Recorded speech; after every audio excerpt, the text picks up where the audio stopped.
এই জায়গা আপনার? হ্যাঁ, আপনার নাম কি যেন? রঞ্জিত কুমার সরকার। এটা কি কি ওঠাচ্ছেন আপনি? কালী মোটর। আচ্ছা, এটা ওঠানোর পরে প্রসেসটা কি, এটা মোটর বের করার? বের করার নিজের রোদ দিয়ে দিতে হবে, শুকায় গেলে বাড়ি দিলেই বাড়া যাবে। ও, বাড়ি দিয়ে মেশিন দিয়ে হয় না এটা? মেশিন দিয়েও হয়, অল্প জিনিসের জন্য আবার মেশিন আহ, দরকার থাকে। আচ্ছা, এ বিঘাতে কয় মন করে হয় এটা তো ভোলা মুশকিল।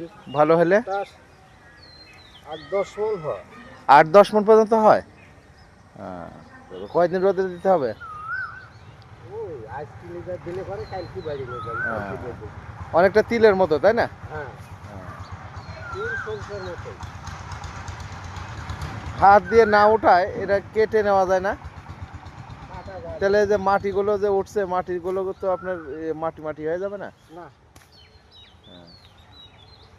এ তো শুকানোর পর লাঠি বাড়িতেই মাটি জুড়িয়ে বাড়া চলে যাবে। আর এর দানা তো খুব চকচকি।